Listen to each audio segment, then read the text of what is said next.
खुद के सपनों के पीछे इतना भागो कि एक दिन तुम्हें पाना लोगों के लिए सपना बन जाए।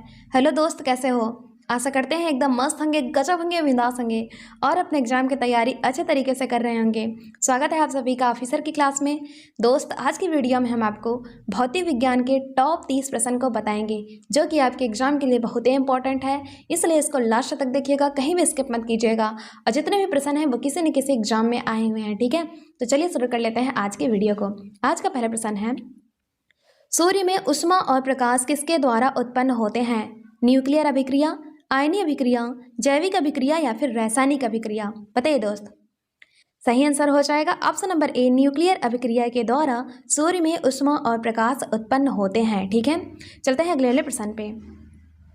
क्षेत्रमापी का प्रयोग किसके मापन के लिए किया जाता है? क्षेत्र, सड़क दूरी, दिशा या फिर क्षेत्र की ऊंचाई? बताइए दोस्त।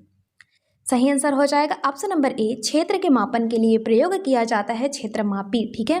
क्षेत्रमापी एक ड्राफ्टिंग उपकरण है जिसकी सहायता से समतल स्थानों का क्षेत्रफल ग्राफ की सहायता से ज्ञात किया जाता है, ठीक है? चलते हैं अगले प्रश्न पे। निमज्जित वस्तु का पता लगाने के लिए किस उपकरण का प्रयोग किया जाता है? बताइए। रडार, सोनार, पल्सर या फिर इनमें से कोई नहीं? एसएससी CHSL 2015 में आया हुआ प्रश्न है, क्या हो जाएगा सही आंसर? तो सही आंसर हो जाएगा ऑप्शन नंबर बी, सोनार का उपयोग किया जाता है, ठीक है? निमज्जित वस्तु का मतलब होता है कोई डूबा हुआ चीज, जैसे कि जल के भीतर डूबे हुए जहाज, पनडुब्बी आदि का पता लगाने के लिए सोनार का उपयोग करते हैं, ठीक है? सोनार का फुल फॉर्म होता है साउंड नेविगेशन एवं रेंजिंग, ठीक है? चलते हैं अगले प्रश्न पे। कौन सा यंत्र कंपन करती हुई तार के नियमों का अध्ययन करने के लिए इस्तेमाल होता है? सोनोमीटर, रक्त दाब मापी, विद्युत मापी या फिर इनमें से कोई नहीं? बताइए दोस्त।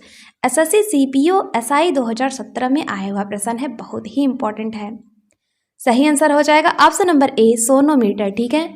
सोनोमीटर तनी हुई डोरी के अनुप्रस्थ कंपन का अध्ययन करने के लिए प्रयोग किया जाने वाला उपकरण है। यह लकड़ी के खोखले आयताकार डिब्बे के रूप में होता है जिसके एक छोर पर हुक और दूसरे छोर पर चरखी लगी होती है, ठीक है दोस्त? चलते हैं अगले वाले प्रश्न पे।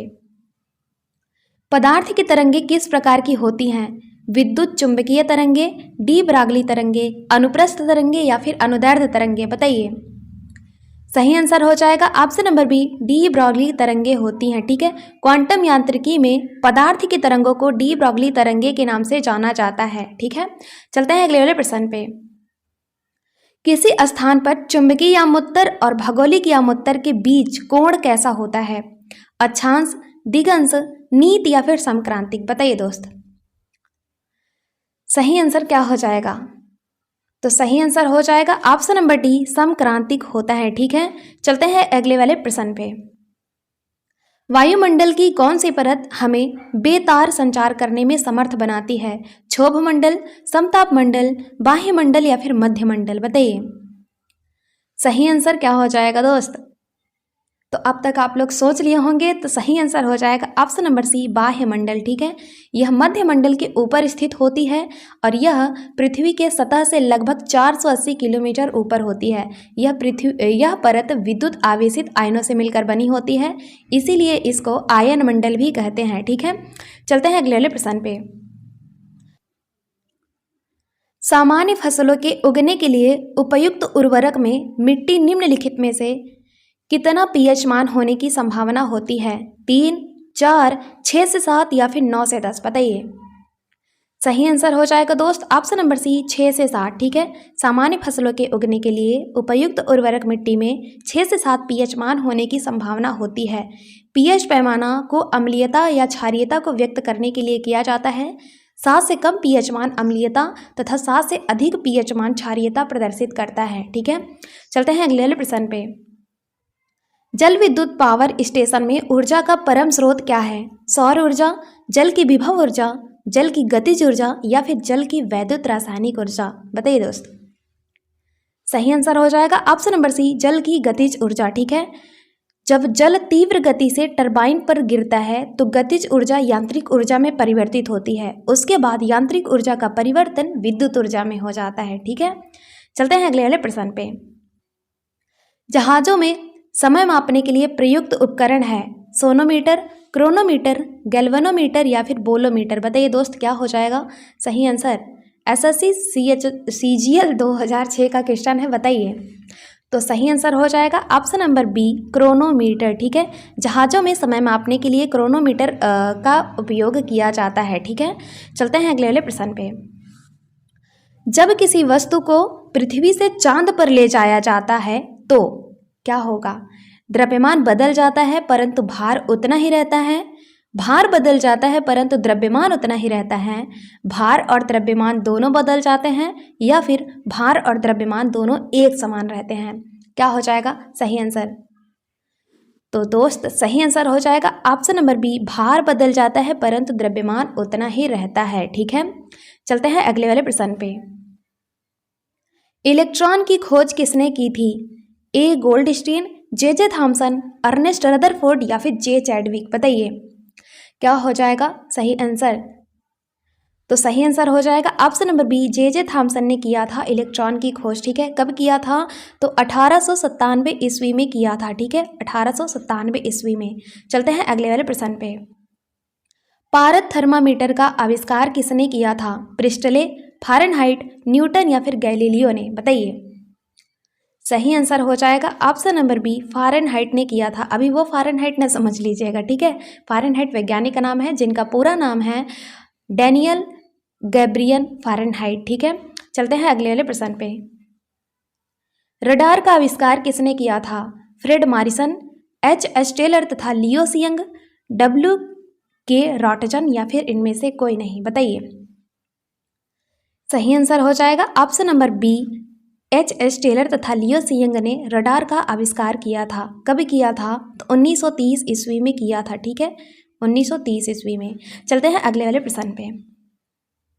टीका यानी कि वैक्सीनेशन का आविष्कार किसने किया था? Edward Jenner, Alexander Fleming, Christiaan Barnard या फिर इनमें से कोई नहीं? बताइए सही आंसर दोस्त हो जाएगा option number A, Edward Jenner ने किया था टीका का आविष्कार। ठीक है, चलते हैं अगले वाले प्रश्न पे। निम्नलिखित में से किस वैज्ञानिक ने डायनामाइट का आविष्कार किया था?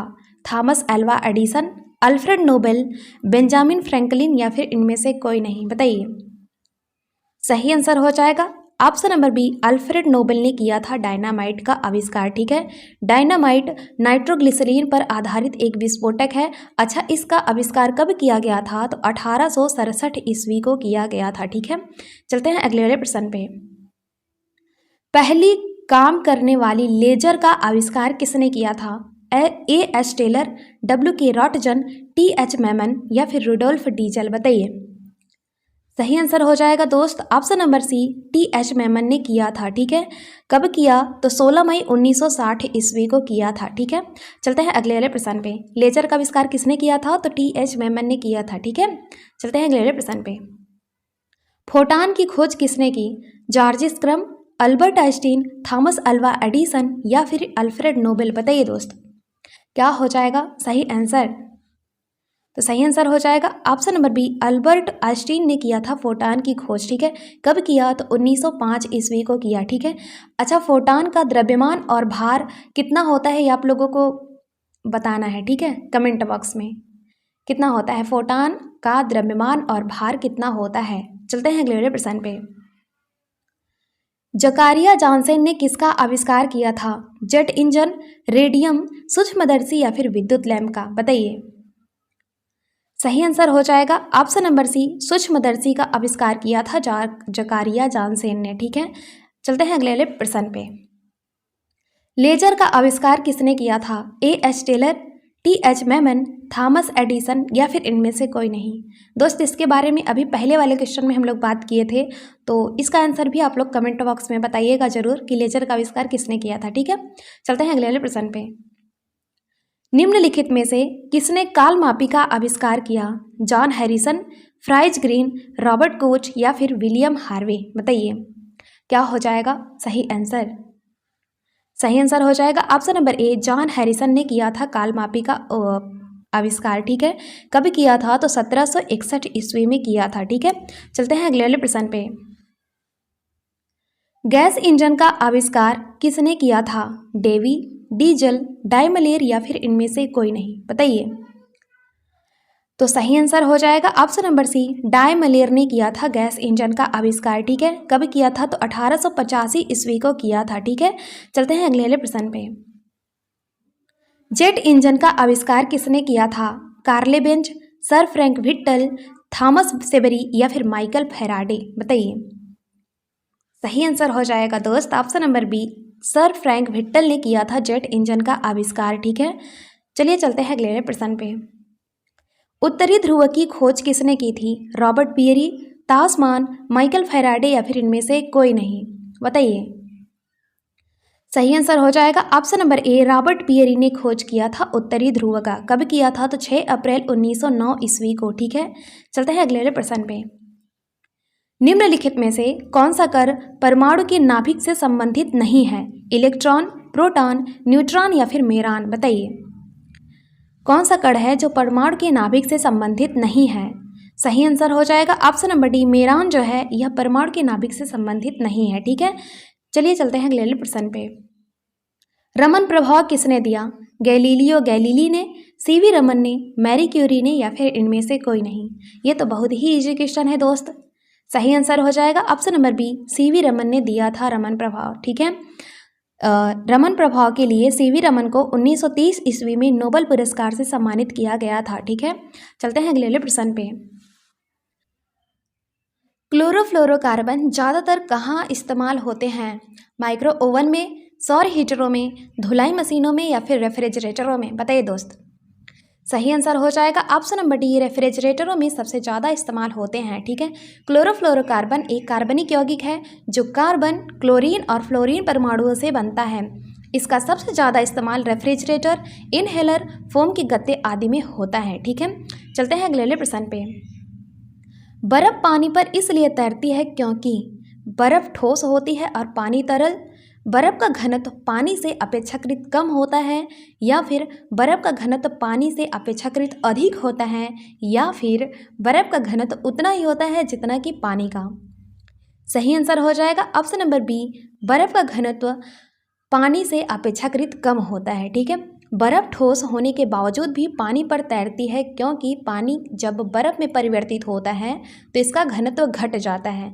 ऐसी कोई भी वस्तु जिसका घनत्व पानी के घनत्व से कम होता है वह पानी पर तैरती रहती है।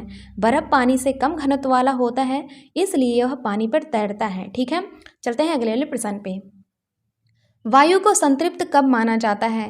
जब यह बंजर भूमि पर चलती हो, जब इसमें जलवाष्प का अंश अधिकतम हो, जब इसकी मोटाई अधिकतम हो या फिर जब दाब न्यूनतम हो? क्या हो जाएगा सही आंसर? सही आंसर हो जाएगा ऑप्शन नंबर बी, जब इसमें जलवाष्प का अंश अधिकतम हो तब वायु को संतृप्त माना जाता है। ठीक है, चलते हैं अगले प्रश्न पे जो कि आपका दोस्त लास्ट क्वेश्चन है। पंछियों को बहुत ऊंचाई पर उड़ते समय सांस की परेशानी क्यों नहीं महसूस होती? उनके फेफड़े बहुत बड़े होते हैं, वे निष्क्रियता के साथ उड़ते हैं, उनमें अतिरिक्त वायु कोश होते हैं या फिर वे कम ऑक्सीजन का प्रयोग करते हैं? सही आंसर हो जाएगा ऑप्शन नंबर सी, उनमें अतिरिक्त वायु कोश होते हैं इसलिए पंछियाँ बहुत ऊंचाई पर उड़ते समय उन लोगों को सांस लेने में परेशानी नहीं महसूस होती। ठीक है, ये वायु कोश करते क्या है? तो ये वायु कोश पक्षियों को अतिरिक्त वायु संग्रहित करके उसे फेफड़े तक पहुंचाने में मदद करते हैं। ठीक है दोस्त, हमने आपको टोटल 30 प्रश्न करवाए और ये प्रश्न आपके लिए बहुत ही इंपॉर्टेंट है। इसको अच्छे से पढ़ लीजिएगा और बताइएगा ज़रूर कि ये वीडियो आपको कैसा लगा। अगर अच्छा लगा होगा तो लाइक कर दीजिएगा, शेयर कर दीजिएगा और जितने भी नए लोग हैं वो लोग सब्सक्राइब कर लीजिएगा। ठीक है, आप हमसे इतना देर तक जुड़े रहें उसके लिए तहे दिल से थैंक यू, धन्यवाद यार। मिलते हैं अगले वाले वीडियो में, तब तक के लिए जय हिंद, जय भारत।